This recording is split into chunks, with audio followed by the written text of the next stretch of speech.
Hi, everyone. First of all, thank you for coming. So this is your first annual career journey for this term. So we have had one the term before. So this is the second in the series of events that we have for you. So today we have a list of 4 excellent speakers for you. The idea is to learn more about their work and how the journey that they have had in Warwick and thereafter, how it has influenced their careers and the opportunities that you might consider. So we also have Stephanie with us, who is going to moderate and talk us through this event. So I'll just pass it on to her. Thanks very much, Shubham. So it's nice to see all of you there in the audience. It gives me great pleasure to welcome our alumni back today. And what we're going to do is that I'm going to start off by asking them to introduce themselves, their roles, their organisations, and then I've got some questions I'd like to ask them, but there will be time for you to think of questions that you would like to ask our panellists too. And when we get to that bit of the event, we will be coming round with a roaming mic, so if you can clearly say your name and your question, that will help, because we are recording this event today, so it would be really great that we can hear the questions on the recording. Okay, so without further ado, I'm going to pass to our first alumni of the event, and she's going to introduce herself now. Hi everyone, my name is Sana Mittar. I graduated from University of Warwick in 2023 and studied economics, politics and international studies. I am currently a philanthropy manager at Save the Children UK. I've been there for the last 1.5 years, ever since I graduated, and I currently work in their philanthropy and strategic foundations team, looking at different projects across the board with regards to child protection, education, and healthcare. Previously, I've worked at the United Nations Secretary General's Office and UNICEF India. I'm also a social entrepreneur and run my own social organization called Global Volunteers Action Network. Yeah, I think that's the basic introduction for me, and I'll pass it on to the next panelist. So hi everyone, my name is Maria. I graduated in 2022 from Warwick, and I did the Bachelor in Economics. I then did a 1-year master's in economics at Cambridge, and then I've started working at Compass Lexicon, which is an economic consultancy. I currently work in the competition practice, and I work mostly on mergers and acquisitions, as well as abuse of dominance cases. And the day-to-day work includes data analysis, as well as drafting reports, both for internal and external stakeholders. I have previously done a summer internship at an investment bank. And yeah, I think that's it for me. Hi everyone, I'm Mayu Suzuki, and before I introduce myself, I would like to learn a bit more about you. So can you raise your hand if you are first years? Oh, most of you, great. Second years? Third years? Masters? Great, thank you. Are you doing all economics? Pure economics, or with some other degree as well? GSD? No? GSD? Yes? Thank you. Great. That's a great program, by the way. Claycroft? Accommodation? Yay! Whoo! Okay, thank you. So that's good. So yeah, I obviously stayed at the best accommodation at Warwick, which is Claycroft. Currently, I work at European Bank for Reconstruction and Development. That's mouthful, so we call it EBRD for short. So we are a multilateral development bank founded in 1991 to promote transition towards open market economy in our countries. I am in sustainable infrastructure groups, so we invest in infrastructure projects such as roads, railways, urban transport, municipal services like water and district heating and solid waste treatment plants, and also energy generation, transmission, distribution. My specific work, so I'm part of Green Cities team. I work with municipalities to identify their environmental challenges and then make action plans to identify their key investment and policy areas, and we make investments and policy support in those cities. I also work with sector specialists to provide research and insights into sector-specific work. That's me, thank you. Hi everyone, my name is Zoe Vlaming. I did my Master in Economics at Warwick. I graduated in 2023. Currently I work as a marketing effectiveness analyst at a company called Gain Theory. It's a global marketing consultancy. So basically my day-to-day job is to build models, so using econometric techniques to quantify marketing investments by analyzing large data sets like economic data, retail and marketing data. So I work within the analytics sector, which is right in between the data and the client service team. So I kind of bridge the gap in between those. I work closely with the data team, but I also do some like consultancy work, help out the client teams build decks and turn basically the data that I've modeled into actionable insights. So, and I've also had like some experience in the academic sector. I worked as a research assistant in my undergraduate, which I did at the University of Erasmus in Rotterdam. I also worked as a teaching assistant in like economic subjects, mathematics. So yeah, that's all about me. So thanks very much to all our panellists for those nice introductions. It's really interesting to hear about your work, and it's really interesting as well to see how varied it is. So I'm now really curious to sort of tease out a little bit more about your personal motivation for going into the areas that you've ended up in. So maybe Sana, can you explain a little bit more about why philanthropy and why you've pursued that career? Yeah, absolutely. So I've always been passionate about working in the public sector, sort of looking at work in a way which can impact real people and real lives, which is why I think I joined an organization like Save the Children. It's an international organization that's been around for the last 100 years, working for child protection and healthcare and education. Even in my day-to-day, I think we work with international organizations, local communities, local partners, and look at creating solutions for the problems that they face in their day-to-day lives.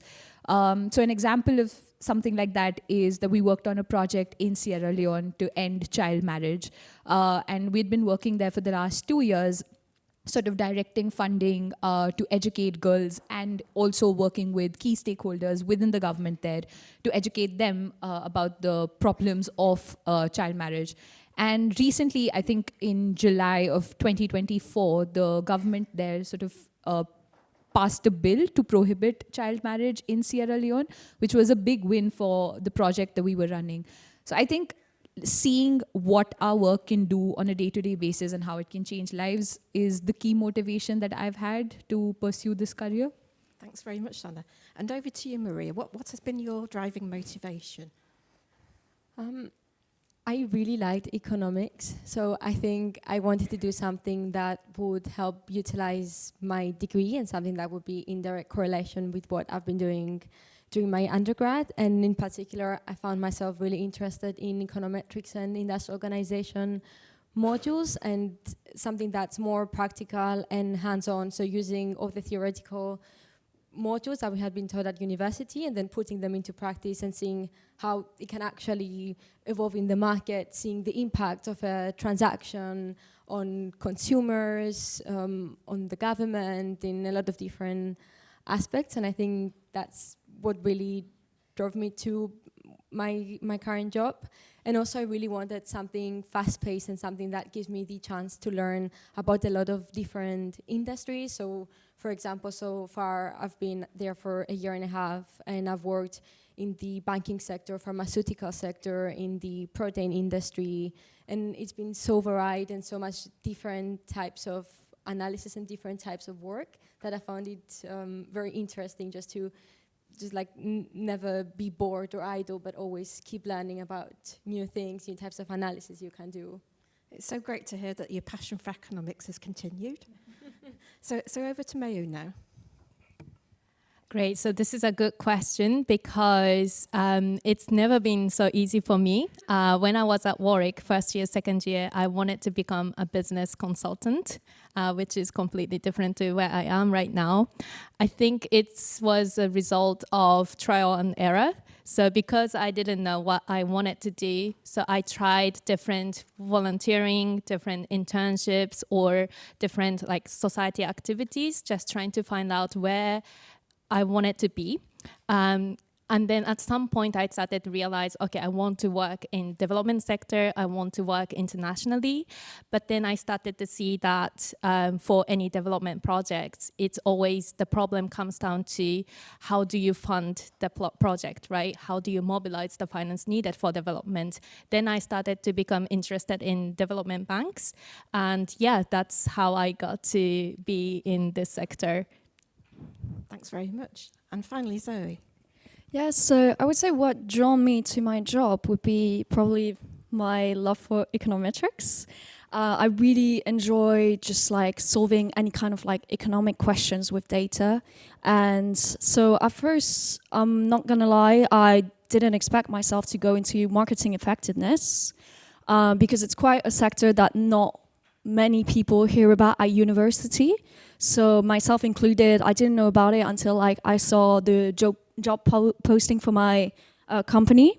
And when I searched more, I was like, this is the perfect kind of combination of everything.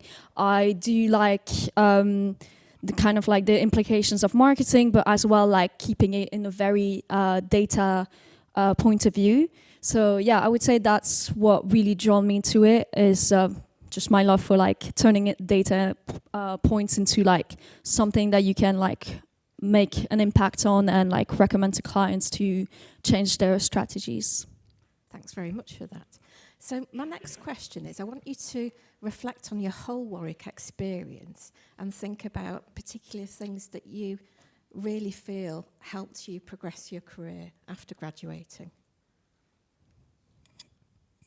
I think at Warwick, like it was mentioned, a lot of society events, a lot of campus events, events done by the department were very helpful for me to get that insight into careers that are not just traditionally into sort of consulting or, you know, banking or finance, because those were things that a lot of people were doing around me, but that was not something that I was interested in.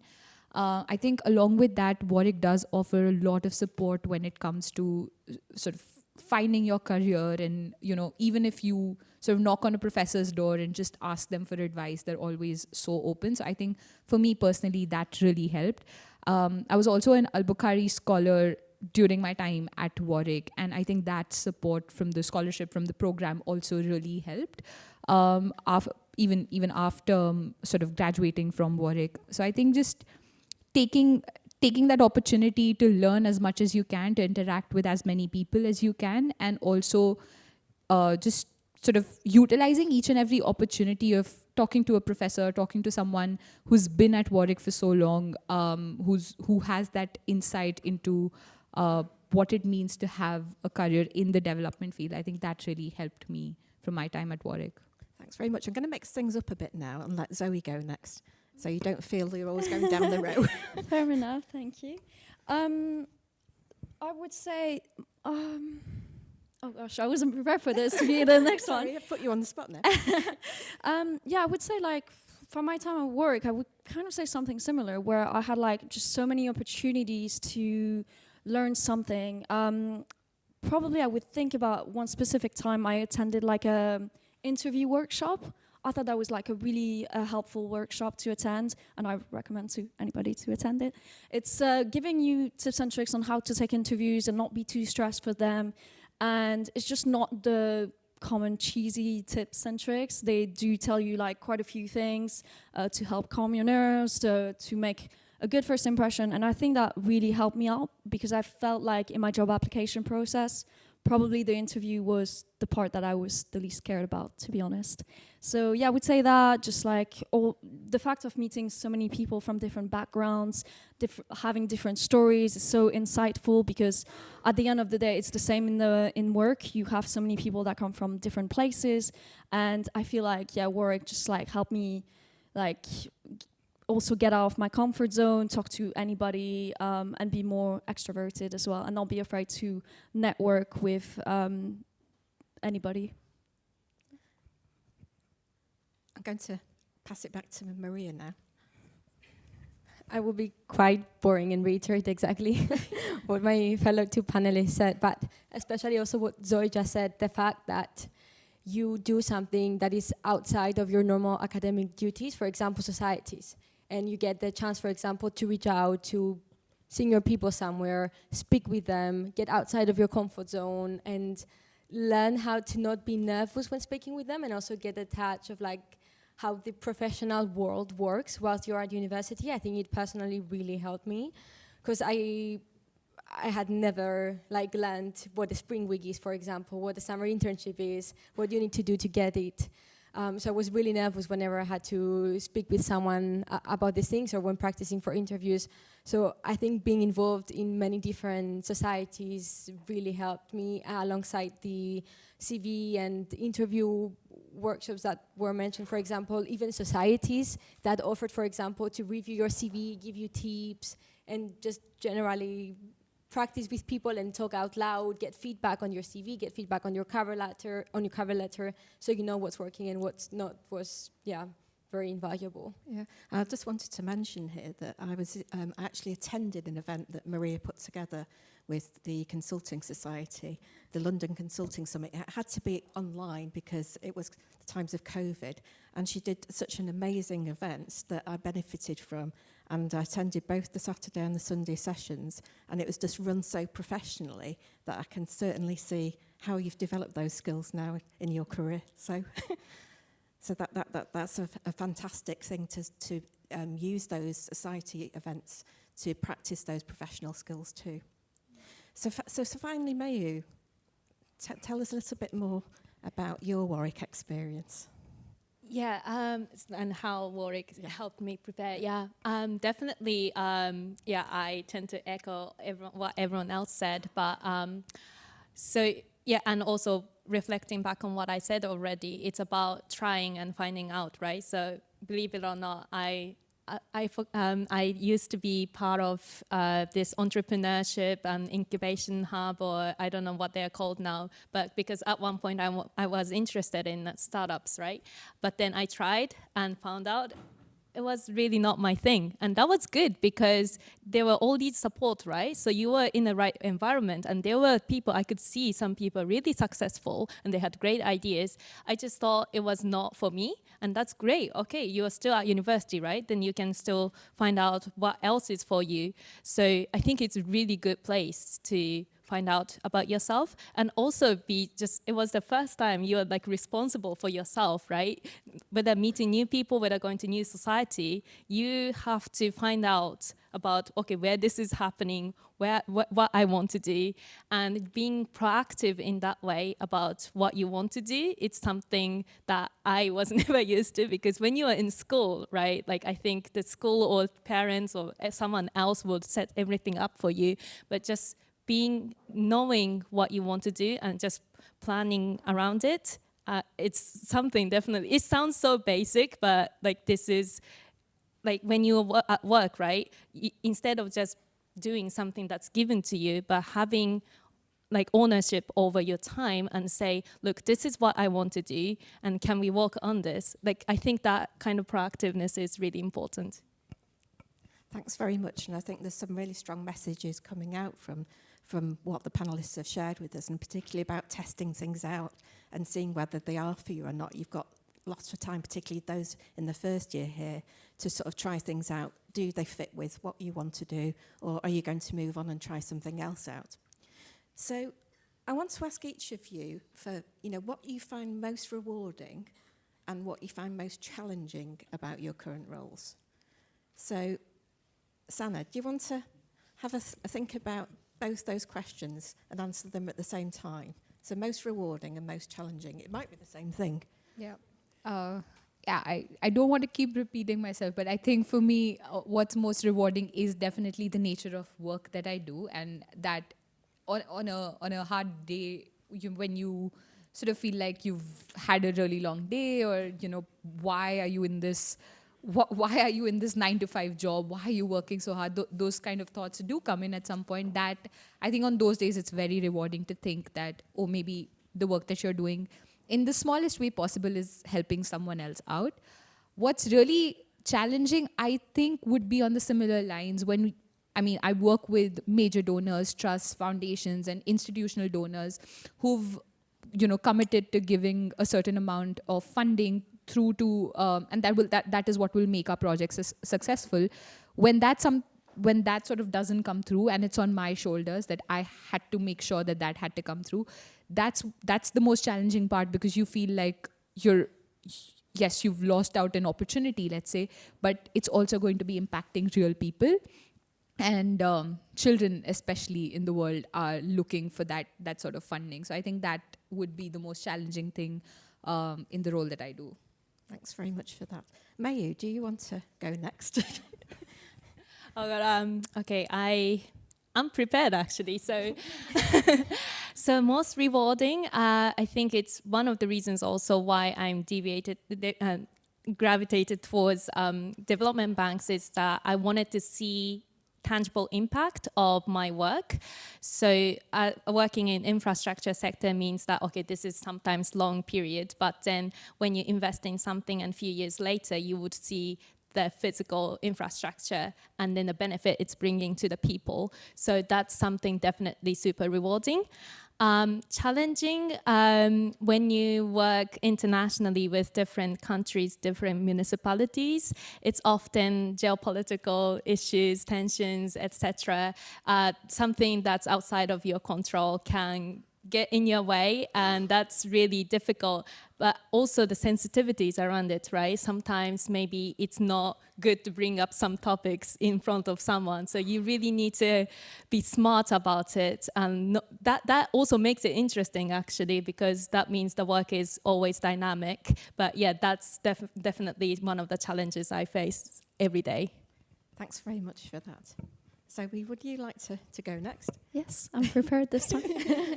I would say what's most rewarding about my job would be probably when we finish, like, for example, like a set of models and we send to the clients, and when we get feedback from them, it's always very insightful, and it always feels great to hear that what you've done has had actually an impact on them, and that it's helping them drive growth, and they're changing stuff depending on what you've recommended them. So I think that's really rewarding to know that your output has an effect, especially when you come from the analytics sector. You don't always hear it because you're just not always in touch with the client. So when you hear about it, you do feel like your work was good. I would say the most challenging part would be linked to the data.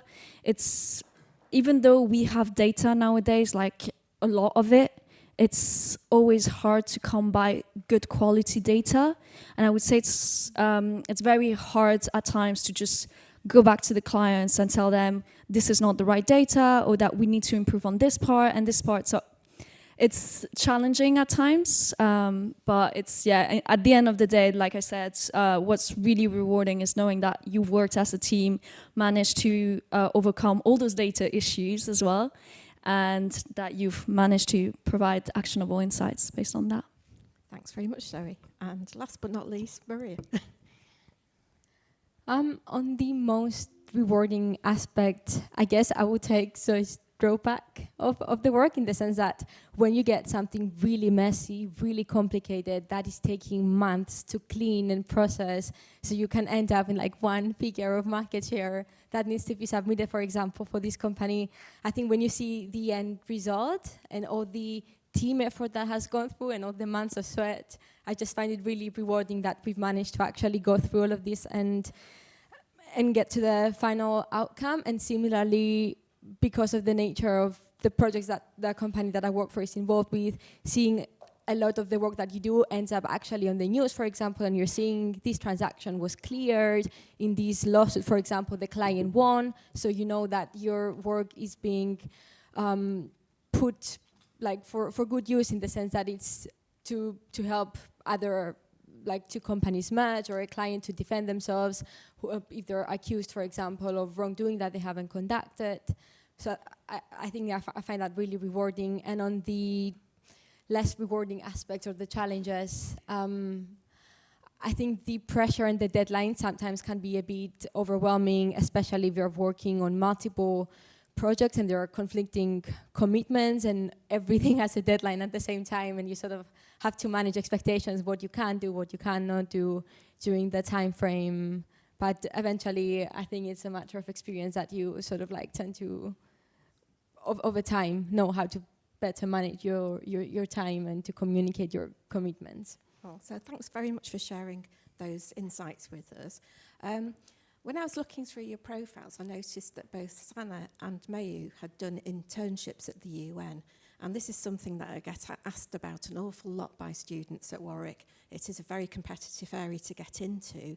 So I wondered whether you could both share any insights you could give into why you feel that you were successful at gaining the internships that you did. So do you want to start, Sana? You had a lot of insights. So Yeah, you just say a couple of things and then... Okay, all right, okay. Okay, right. Okay, sure. Over to Mayo. I think it's about having a story on your CV. Now, what does it mean, right? So I think I remember when I was at Warwick, to be honest, I didn't have much on my CV. Yeah, like I was just first years, second years, like what do I have to write? But like, for example, if you are taking some sort of executive role in a society that's related to your interest, or you did some volunteering that's related to your interest, put it on, because then it shows to the employer, okay, this is the area I am interested in, and that is why I am applying. Now, like if you have just random collection of things, then the employer would be asking, why are you applying? Are you even interested? So it's about, like, in 10 seconds, can you see why you're applying from your CV? It's more than just writing at the top, like few sentences. It's more about where you've been and why do you want to go there. But the more practical details of how to effectively write your CV, probably you should ask Stephanie. Right. So any further tips, Sana? Yeah, I think I'll be very honest. With my internship, I think it was a bit of an anomaly because I did it during my undergraduation and not during my master's, which is a requirement with a lot of times with UN internships. The reason I'm telling you this is because a lot of times there are certain circumstances which might just work in your favor. Like Mayu said, that if you've got that passion for that work, it can come through with your application. I applied when I was in my second year, and there was an opening that was remote. They needed someone to work there for 6 months. And I kept on sort of sending my application. My cover letter was very bespoke just to that specific opportunity, to that specific department. I stalked the job description to that extent that I knew who the manager was going to be and who's going to probably be taking my interview as well, because they are very open and transparent about all of those details. I went on applying the way anyone would, but I did hear back from them saying that they don't take undergraduate students, especially during term time, remote working, and I think I was 19, so I was also very, very young to be in the office. To which I sent a random email hoping that they would just consider it, saying that I'm still really passionate about it, I'll work hard, and I'll prove to you that I can, match up to that pace. They did 2 additional rounds of interviews. I had to give multiple tests. I had to do a technical test and a soft skill test as well. But it did work in my favor eventually. I did my internship during term time, so UK time I would come to university, and then US time or post-university, I would do my internship. So it was an anomaly for sure, but it was also one out of the 78 applications I probably did in the entire UN system, with whether it be at the Secretary General's office, the UNDP, UNICEF, etc. But I think that passion did come through, that I really wanted to be there. And yeah, it's just sometimes it does work in your favor. Sometimes, I mean, a lot of times it would just not. But I think it's still worth that try. And yeah, I think the technicalities can be learned, but I would just say keep trying if that's something that you're really passionate about. Thanks very much to both of you for sharing those insights. So I've got loads more questions I'd love to ask, but the reason you're here is that you will have questions too. So if you have got a question that you'd like to put to our panellists, can you put your hand up very, very straight so we can see you? Because it's quite hard to see in this light. You're all going to think about it for a bit? Anybody? Oh, right, okay. If you can introduce yourself and ask your question, that would be fantastic. Thanks for being brave. My name is Dina. I have a question for Maria specifically. It kind of deviates from the career topic, but you mentioned you harbored a passion for economics from the start. What about the subject or the area drew you to it that much? Did you catch that, Maria? I will repeat just to make Okay. sure I got that. So the question was what particularly of the economic subject area I really liked. Yes. Yeah. I don't know if you get that feeling that when you're doing something, you're actually enjoying it and it's not a chore. And what I'm saying is, for example, I was doing the industrial organization optional modules, and I found myself, I was doing the extra reading and I was actually liking it, and I wasn't like doing it as a chore or to get good grades in the exam. So I started by figuring out, so that was the case for that and econometrics, that Jeremy, if he's still doing the EC226 module, he has like a bunch of extra stuff. So I started by realizing that this is the two modules that I really liked reading into. And then out of that, I started sort of like looking into specifically what it is that I liked. And it was the analysis and the fact, like causality, I think really fascinates me. The fact that you can get some data, you can have some assumptions, you can hypothesize, and then from that, you can uncover a causal relationship between something that might not even be known before. And I think the tools to be able to do that really fascinated me, because it was also like more into the research side and combining the theory, what you think might happen, with reality, like what does the data say. And that's, I think, like how I realized I want to do something with competition economics, like industrial organization, for example, and also something with data analysis. So I can try and combine these two, let's say. But let me know if this answers your question. Yeah, thank you. Thanks very much for asking the first question. We've got another one right in the middle now, Les. All right. First of all, thank you for lovely insights. Oh, my name is Tim. So, I'm a first-year economist, and I hear a lot we talk a lot about careers. And a common view is something like this. I'm going to go to finance, but I don't really like it, but they pay so much money, so I can retire in 15 years. So, my question stems from there. How important is it to be passionate about your job? And can money compensate? For example, if the compensation is very good and you don't really like it, can it work out? That's a very interesting question. Maria, you look itching to answer that one. I will start because I did an investment banking internship, and my personal opinion is that no amount of money can compensate you if you're the job was interesting, don't get me wrong, but the amount of hours, firstly, you have no time to spend, for example, the money that you will be doing if you're working like till 2 a.m. daily and like till 9 on the weekends, for example.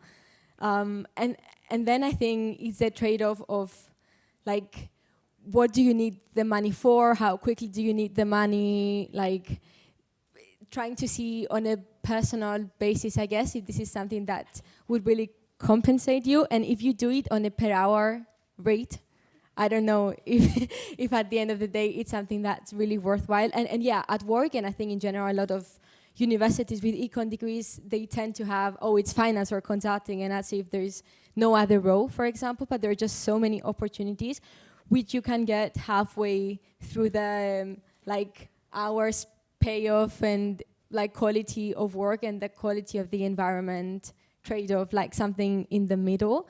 But it's definitely not something, like not the only option that you have, and like money personally is not the most important thing, because your job is, you come to realize, the biggest part of your day-to-day life. Like you're mostly working, for example, Monday to Friday, whether that's 9 to 5, whether that's 9 to 9. So I think if you really don't like what you're doing, it's really hard to find the motivation to do a good job, stand out at your job, and just have a good time in general. Because I think at the end of the day, you want to do something that makes you happy as well. So I don't know how that answers, but I had a similar, let's say, questions when I was considering which job to go into. Do any of our other panelists want to speak to that? Mayu? Yeah, I very much agree. But if you want to see what it is like, why not try, right? Like if you can see for yourself, and if you do well, then that's good, right? You can continue in doing that. But also, I know some people. So my bank. My bank is like literally next to all these big investment banks like JP Morgan, like Goldman Sachs, I see the people there. Like, so people go out for pubs and just go back to their buildings after a drink or two, just working till late. I think that there's something you can learn from it. I think that intense work, working for hours and hours, you definitely learn the skills. But you also have to think about, this is how I like to put it. So I used to be super ambitious, and I want to think I still am, but so I was like constantly stressed. I was like, oh, I need to do better. I need to try harder. Everyone's doing better than me. But then at some point I realized I should be also ambitious about my well-being, because you only have yourself, right? So if you are unwell, if you are unhealthy, if you get sick, then there's nothing else that can replace you. So, and then you also want to think about, why am I working? You don't want to work for the sake of working. You want to work to live. You want to work so you're happy, you're living your best. So then it's about balancing what's most important to you. So you can ask that question to yourself. You can ask other people what they think. So this is definitely a good question to ask. But so there's no one answer. But for me, yes, it's not the only thing that should determine my job. Thanks very much. Okay. So have we got any further questions at this stage? There's somebody just there.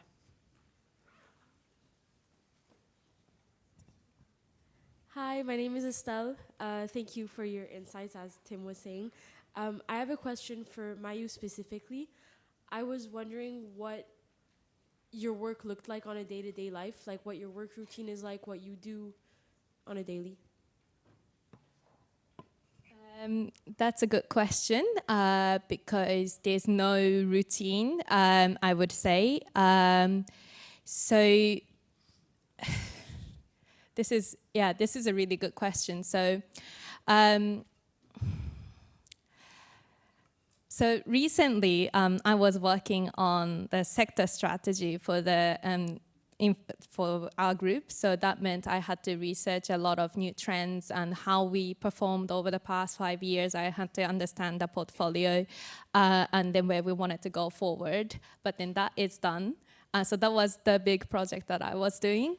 But then now I am more focused on new pipeline projects. So working with municipalities, so the clients and bankers, everyone, to just structure projects, but also I'm working on a few other policy kind related work. So for example, recently I had a study tour, as Stephanie knows, in London. So inviting municipal urban planners from our client countries to showcase London's urban regeneration projects. If you're interested, you can check out my LinkedIn. I'm not advertising, but you know.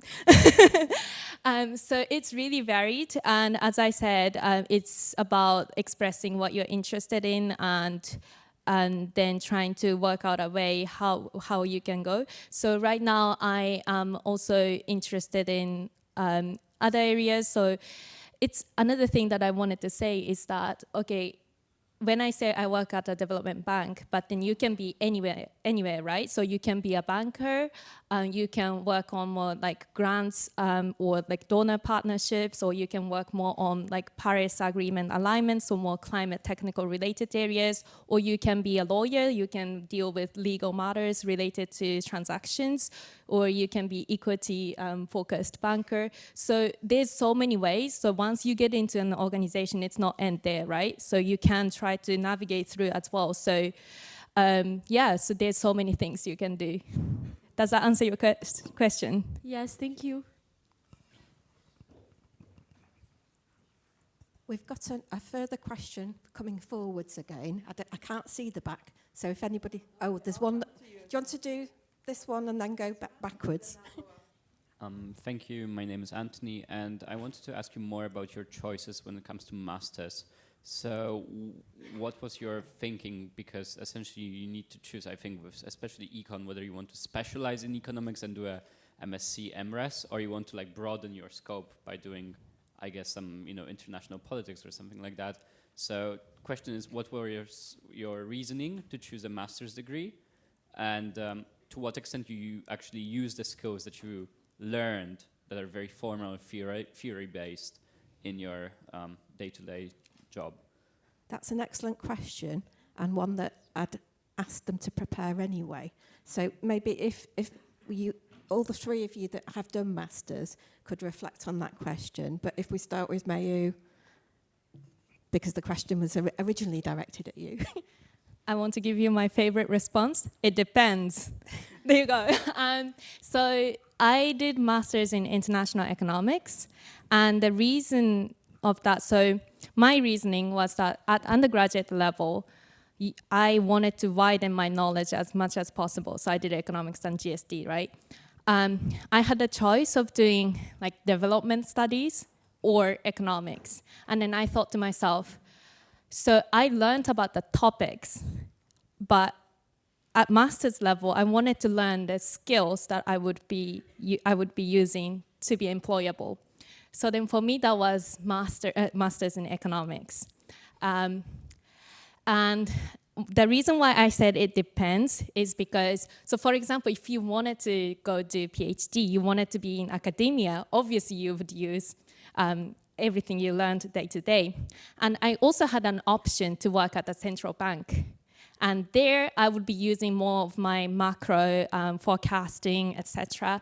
That was the core of my program as well. But I chose to go to a development bank, so that's more finance, working with clients. So that's not exactly close to what I learned. But then you obviously still use the knowledge, but then it's not exactly the same. But then again, if I went to development bank, but then we also have an economics department, right? So they work on economics forecasts in our countries. So they do regressions. I don't do regressions anymore.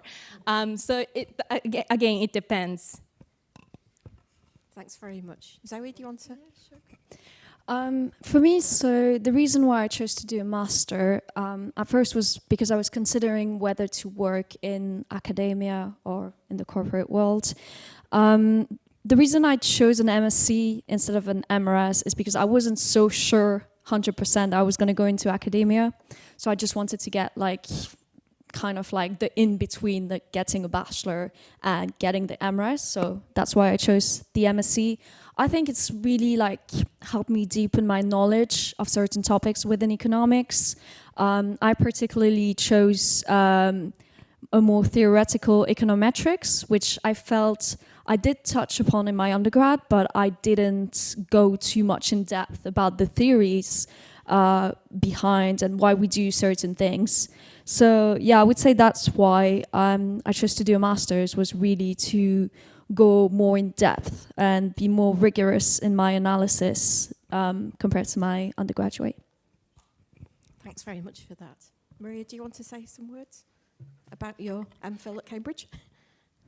Yeah, so similarly, I felt I wasn't really quite ready to start working yet. Like, I thought I could benefit from having one more year of knowledge, and I knew I wanted to do economics because I didn't want to deviate, and I wanted to go a bit further into what we were taught here, because at the master's is not that the concept, at least the master's I did, is not that the concept necessarily fundamentally changed, but it's that you're given like something as a fact, and now you're learning all the things behind this fact, like how do you derive these, you use matrix algebra. It's becoming a bit more complicated with the derivations, understanding exactly why something is like it is and proving it.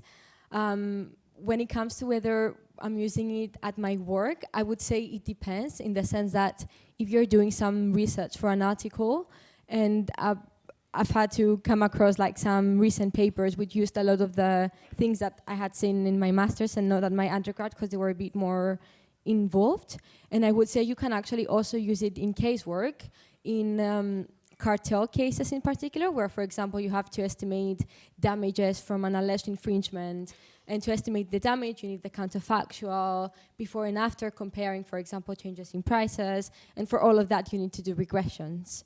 So it would be very helpful to have, yes, a more fundamental understanding of how regressions work, for example, which I did later on. So if you're thinking of doing either something like very related with your master's, not necessarily economics, or going into academia, it could be a really good choice.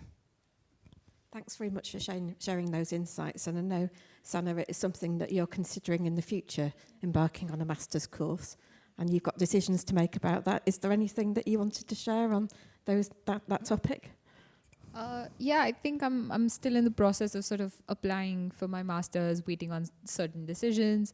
I've applied a bit early because I've applied to a master's in public administration or an MPP in some universities, and they do require a 2-year work experience, but they're a bit flexible with that.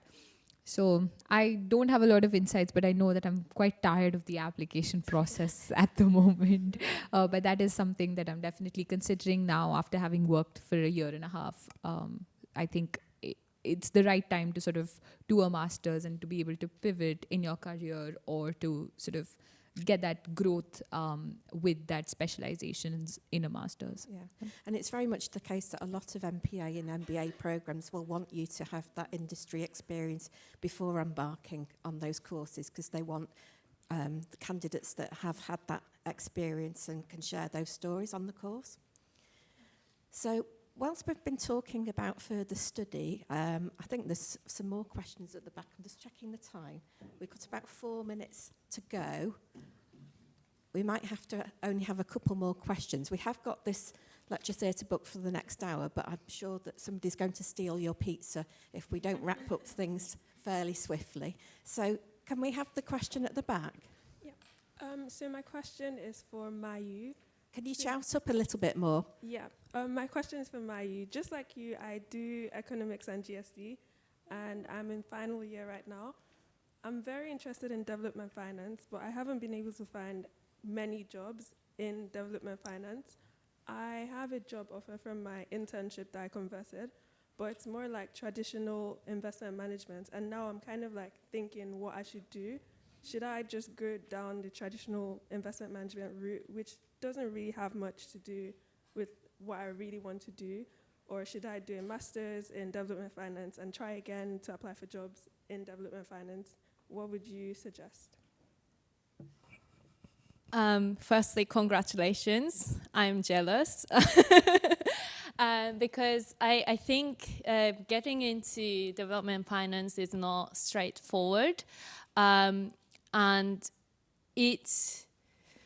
I hate to repeat this, but it depends on like what you want to do. So as I said, even in development finance, you can work from different angles.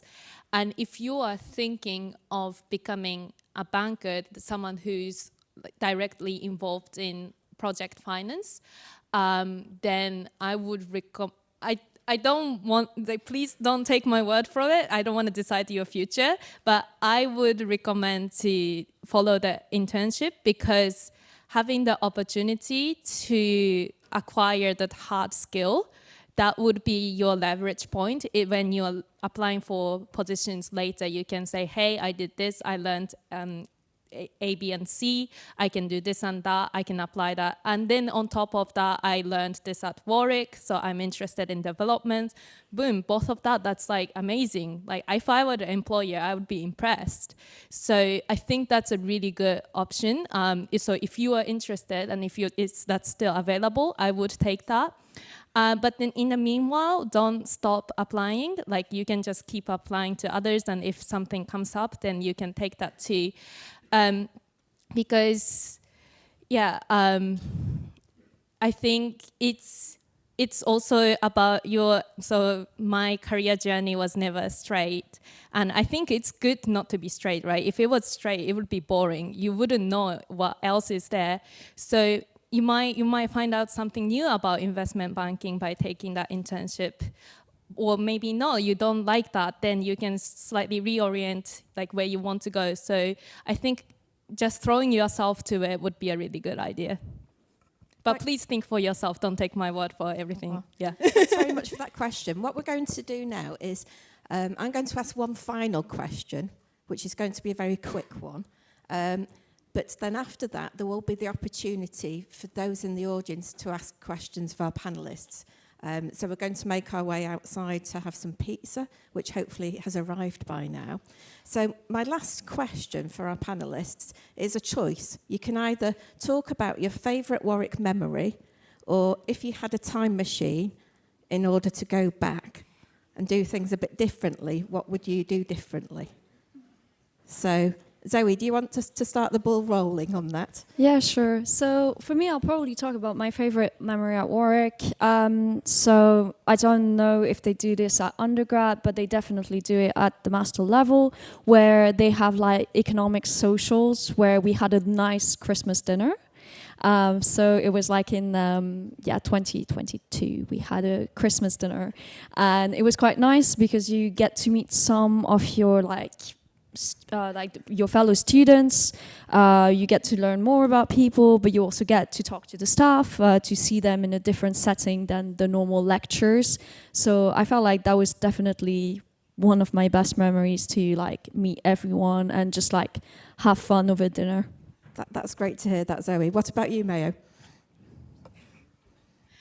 My favorite moment was late night runs to Tesco's for Ben and Jerry's, especially when they are on sale.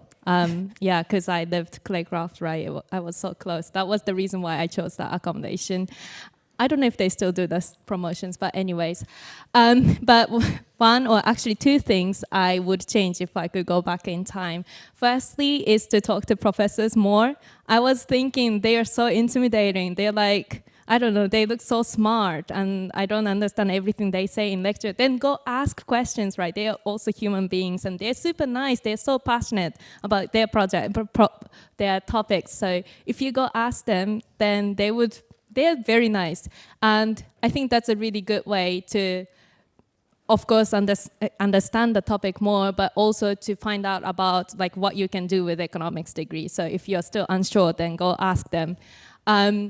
Second thing I would change is that I should have started bouldering earlier. So I started doing that when I moved to London. There's a huge community, and that's great. So that's one reason to move to London. But then there's a massive bouldering wall here, right? So it was already there when I was here. But I was like, oh, bouldering, it doesn't sound so fun. I should have tried. So maybe use your time wisely. Go try bouldering.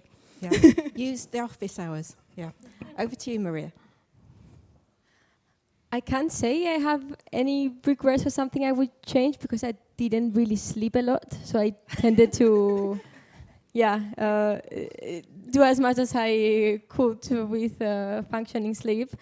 But my favorite memory, I can't pin down one exactly, but I would say more generally, all the amazing people that I've met and that I'm still friends with and I see regularly, and the fact that you have so many shared memories with them, like revising for exams and going out and all of these things, and living on a campus, which means you're always like 5-10 minutes away from someone, except if they're in Leamington.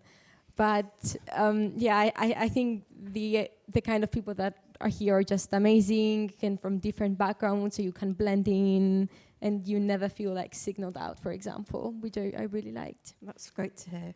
And finally, Sana.